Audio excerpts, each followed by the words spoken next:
तब्बल 17 वर्षानंतर राज्यातील मालेगावमधील बॉम्बस्फोट खटल्याचा निकाल विशेष NIA कोर्टाने दिलाय। भोपाळच्या माजी भाजप खासदार साध्वी प्रज्ञा सिंह, कर्नल पुरोहित यांच्यासह 7 जणांची निर्दोष सुटका झाली आहे। देशात गाजलेल्या मालेगाव बॉम्बस्फोट प्रकरण काय होतं, या खटल्याचा तपास कसा झाला, राष्ट्रीय तपास संस्था कुठं कमी पडली, आरोपींना कशाचा फायदा झाला, हेच आपण या व्हिडिओतून पाहूया। बॉम्बस्फोटात 6 जणांचा मृत्यू, 100हून अधिक जखमी। ठिकाण मालेगावातील भिक्खू चौक। तारीख होती 29 सप्टेंबर 2008। रमजान महिना असल्यानं 9:30 वाजण्याच्या सुमारात चौकात मोठी गर्दी होती। त्याच वेळी एका मोटरसायकलचा मोठा स्फोट होतो। हा साधा सुद्धा स्फोट नसतो, तर बॉम्बस्फोट असतो। त्यात 6 निष्पाप नागरिकांचा जीव जातो, तर तब्बल 100हून अधिक जण जखमी होतात। या बॉम्बस्फोटानं अख्खा महाराष्ट्र हादरतो। या प्रकरणी पोलिसांनी गुन्हा दाखल केल्यानंतर हा तपास दहशतवादी विरोधी पथकाकडे म्हणजे ATS कडे जातो। मोटरसायकल प्रज्ञासिंह ठाकूरच्या नावावर, तिथून तपासाला कलाटणी। बॉम्बस्फोट घडवण्यासाठी वापरलेल्या मोटरसायकल पासून तपास सुरू होतो। मोटरसायकलचा क्रमांक असतो MH15 P4572, परंतु तो बनावट असतो। तपासात मोटरसायकलचा क्रमांक, चेसी इंजिन क्रमांक वेगवेगळे आढळून येतात। पुढे तपासात मोटरसायकल ही साध्वी प्रज्ञासिंह ठाकूर यांच्या नावावर असल्याचं पुढे येतं। तर स्फोटाचे धागेदोरे थेट अभिनव भारत संघटनेपर्यंत येऊन पोहोचतात। देशात प्रथमच हिंदुत्ववादी संघटनेचं नाव हे बॉम्बस्फोटात येतं। त्यानंतर महिनाभरात प्रज्ञासिंह ठाकूरला ATS अटक करते। त्यानंतर एक आरोपी पकडले जातात। 2008 पर्यंत 11 जणांना अटक झालेली असते। या सर्वांवर महाराष्ट्र संघटित गुन्हेगारी नियंत्रण म्हणजे मकोका लावण्यात येतो। प्रसाद पुरोहितने काश्मीरमधून RDX आणले, कट कसा रचला।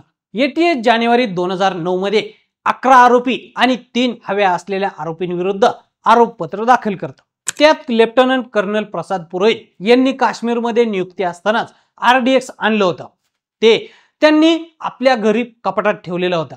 तर सुधाकर चतुर्वेदी यांच्या नाशिकमधील देवळालीच्या कॅम्प भागातील घरी बॉम्ब तयार केला जातो। साध्वी प्रज्ञासिंह ठाकूरच्या मोटरसायकलमध्ये बॉम्ब लावण्यात आला होता। त्यानंतर प्रवीण टक्कलकी आणि फरार आरोपी रामजी कलसांगरा यांनी ही गाडी भिक्खू चौकातील एका हॉटेल जवळ बॉम्बस्फोट घडवून आणला, असं आरोपपत्रात ATS ने म्हटलं होतं। त्यासाठी जानेवारी पासून सर्वांनी एकत्रित फरीदाबाद, भोपाळ, नाशिक येथे बैठका घेऊन स्फोट घडवण्याचा प्लॅन रचला होता। मुस्लिम भागात बॉम्बस्फोट घडवून जातीय तेढ निर्माण करण्याचा उद्देश या सर्वांचा होता।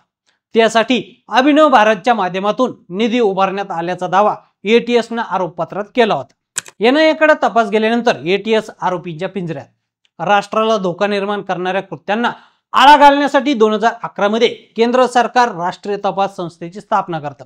मालेगावच्या बॉम्बस्फोटाचा तपासही NIA कडे जातो। NIA कडे तपास गेल्यानंतर ATS आरोपीच्या पिंजऱ्यात येतं, कारण ATSच्या तपासातील अनेक त्रुटी NIA काढते। पुढे 13 मे 2016 रोजी NIA पुरवणी आरोपपत्र दाखल करतं। त्यानंतर सर्व आरोपींविरुद्ध मोक्का रद्द केला जातो। ATS अधिकाऱ्यानं स्फोटकाची साहित्य पेरल्याचा दावा NIAचा असतो। ATSच्या विरुद्ध NIAचा तपास असतो। तर पुढे काही साक्षीदारांचे जबाब नोंदवले जातात। ते जबाब पूर्णपणे ATS ने नोंदवलेल्या जबाबांच्या विरोधात असतात। NIA कडून दोषमुक्तीची मागणी पण कोर्टाने फेटाळली। या प्रकरणात अनेक ट्विस्ट बघायला मिळाले। पुढे साध्वी प्रज्ञासिंह ठाकूर यांना मुंबई न्यायालय जामीन मंजूर करतं। त्याचवेळी प्रज्ञासिंह ठाकूर यांचा स्फोटात सहभाग नसल्यानं यांच्यासह 6 जणांना दोषमुक्त करावं असा अर्ज NIAचा असतो। मात्र कोर्ट आरोपींना दोषमुक्त करण्यास नकार देतं। माजी खासदार साध्वी प्रज्ञासिंह ठाकूर, लेफ्टनंट कर्नल प्रसाद पुरोहित, निवृत्त मेजर रमेश उपाध्याय, अजय राहीरकर, सुधाकर द्विवेदी उर्फ स्वामी अमृतानंद, सुधाकर चतुर्वेदी आणि समीर कुलकर्णी यांच्या विरोधात UAPA IPC आणि स्फोटक पदार्थ कायद्याअंतर्गत खटला चालवला जातो। तर पुराव्याअभावी न्यायालय तिघांना दोषमुक्त करतं। 2018 पासून खटल्याची सुनावणी सुरू होते। खटल्याची सुनावणी सुरू असताना 2019 मध्ये प्रज्ञासिंह ठाकूर या भाजपकडून भोपाळ मतदारसंघातून खासदार म्हणून निवडून येतात। केवळ संशयावरून आरोपींविरुद्ध पुरावे नाहीत। या खटल्यात सरकारी पक्षाकडून 325हून अधिक जणांची साक्ष नोंदवली जाते। त्यात 30हून अधिक जणांची साक्ष होण्यापूर्वीच निधन झालं। तर 39 साक्षीदार साक्ष फिरवतात। सुनावणी पूर्ण झाल्यानंतर गुरुवारी NIAचे विशेष न्यायाधीश AK लाहोटी यांनी निकाल सुनावला.